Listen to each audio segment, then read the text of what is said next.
be an antinatalist. Just don't use the imposition argument. Why? Let me go over this. Parent, child, world. Government, tax, the people. Beef, tax, government.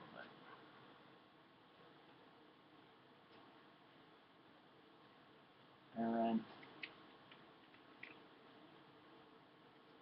child, world. Now, why have I put that side up higher than this side? Because there is a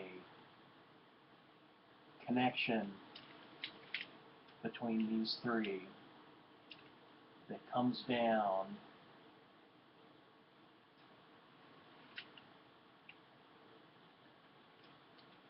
and it intersects this way. Now, the history of imposition is the government taxing the people. Now, the subject of this is the tax.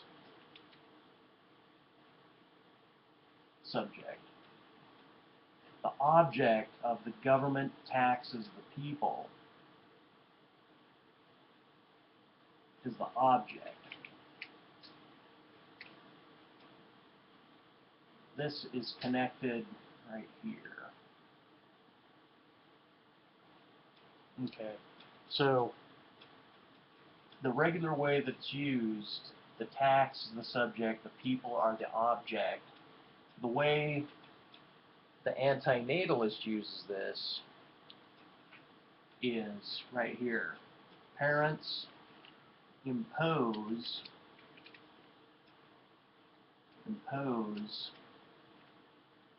imposition or impose a child upon the world. So the only way, in order, this is the object. The world is the object. The subject is the child. The only way to get the subject down to the level of the child and the object of the people down to the level of the world is to rotate this little machine. That will bring down government parallel with parent, child parallel with tax, and world parallel with people. This is the traditional etymological correct usage of the word imposition.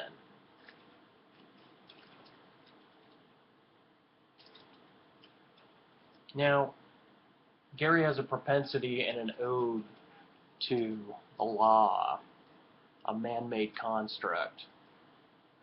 He thinks it's divine.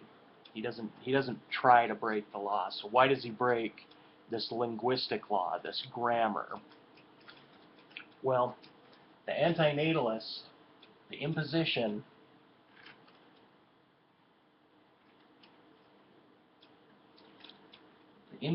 here and the imposition here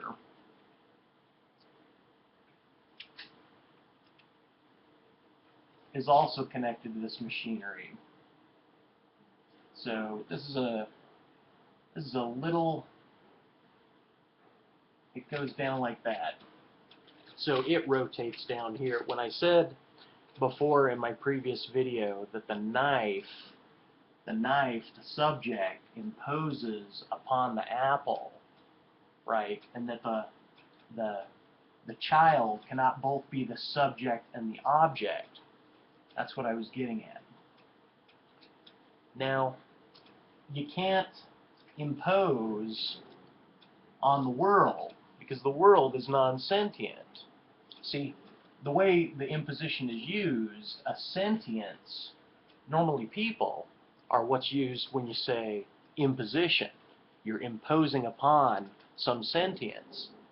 So in the antinatalist case, where they want to say the parent imposes the child, I say upon what? The world. The government taxes the people. The government levies a tax, imposes a tax.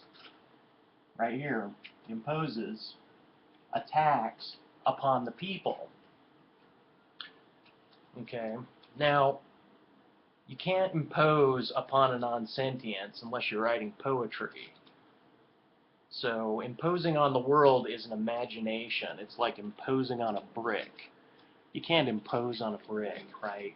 You have to be alive, right here, to be imposed upon. The only two things that are alive, and the reason I line them up here, are the people and the child, right? Well, the parent's sentient here, right? But the child being the subject and the people being the object over here, this has to rotate down. So these three things to line up have to rotate down. But while they're up, we can point to the child as subject, the people as object, right here. Now, there's a problem if you do that. The child is life. You can't both be life and impose life. So try another word. You can't use imposition here. Try another word like import or consequence. Now, can this connotative abstraction be used in an argument about the word imposition? If you take the antinatalist point of view, the parent imposes on the child. The parent imposes on the child. But imposes what upon the child? Imposes the world upon the child? No, the world is the object. The world is the object. You can't impose down here. This is what I meant before by this is a directional argument. Imposes what? Upon something. So the child is the imposition. The tax is the imposition. The child is the imposition. Okay? So, hopefully you can see the way this works. Now, Poodle Susan was great in pointing out that I was using imposition right here. The knife, Jack imposes the knife upon the apple. In that rotation, when this comes down, the imposition comes down, right, in order to make people and the world line up. As soon as you do that, there's she says I'm using it as a noun.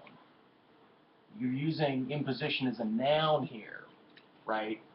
So that's fine. Now, the way in which the antinatalist is justified, right here, this whole argument, just right there, because see, this is a two-part argument.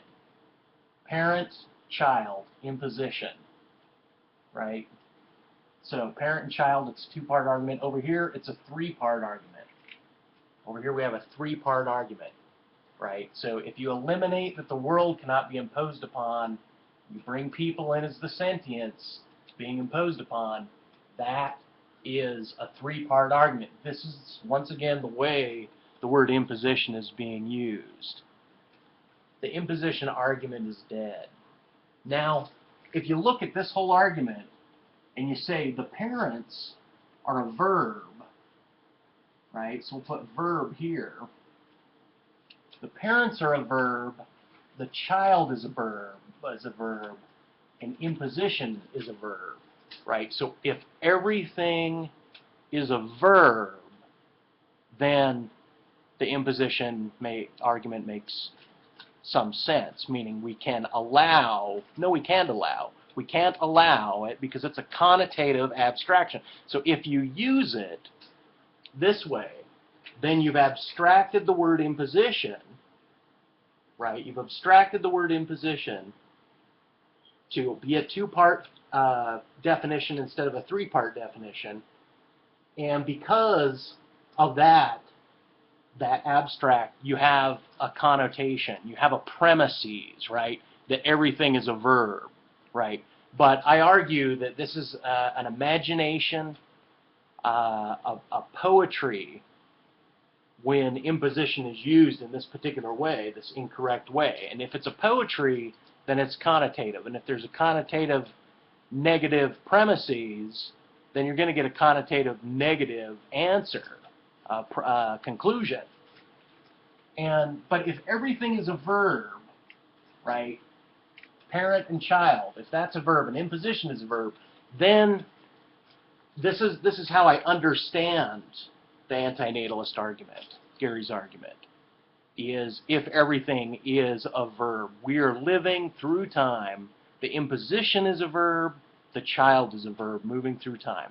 That's how I understand the line of reasoning, right? But you can't use the word imposition. Try another word, right? Because you're using it incorrectly.